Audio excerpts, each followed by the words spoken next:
But first tonight at 6, inflation is back on the rise. While we often feel the impacts at the grocery store, especially, and on those utility bills, medical bills actually saw one of its biggest increases so far this year. In fact, new numbers today from the Consumer Price Index show medical care is slowly getting more expensive, rising 0.6% from May to June. So that includes everything from your prescription to hospital services. In fact, over the last year, it's been a total increase of 3.4%. And those numbers have real impacts, too. We've certainly heard the voices of families all across the Kansas City area this year. Those fighting cuts to Medicaid, others sharing their journeys and their financial struggles just to keep their loved ones healthy.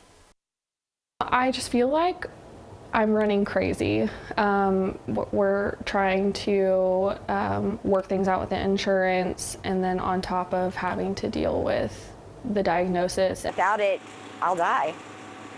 I won't be able to afford $35 a copay for every visit.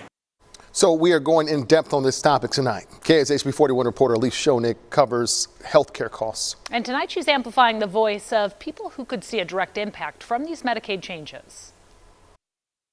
We've been talking a lot about President Trump's budget bill and its impact on Medicaid. I spoke with a hospital CEO and a Medicaid recipient who say that these changes will impact all of us, even if you're not on Medicaid. I went back to college at 50 years old, and I'm studying political science. Heather Powell's worlds are colliding.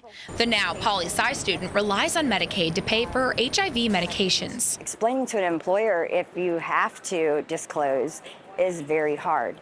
I've been alone all my life because I didn't want to discuss it with anyone because of the stigma. She says her HIV and its symptoms have made it hard for her to hold regular jobs. Powell isn't alone in relying on Medicaid.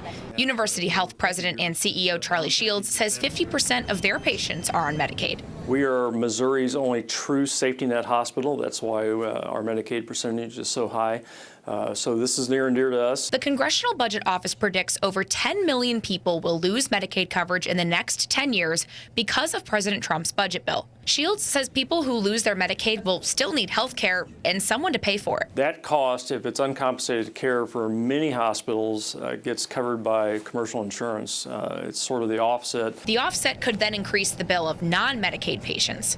Shields says University Health will work to prepare all of its patients on Medicaid to meet the new work and eligibility requirements. There should be no University Health patients that are going to be surprised January 1, 2027. We'll have them ready. As for Heather, she doesn't want to have to rely on Medicaid to keep her healthy and functioning. Because I've been positive so long, opportunistic infections come quick. My viral load goes up and I get sick. Once she's done with school, Powell will advocate for other people in her shoes. In Kansas City, Elise Schoenig, KSHB 41 News. We talked with Republican lawmakers who represent our area and voted in favor of President Trump's bill about those Medicaid changes. And we will see no benefit cuts whatsoever, again, because of compromise language we were able to win and get put into the bill. So there's a lot of work to do on this.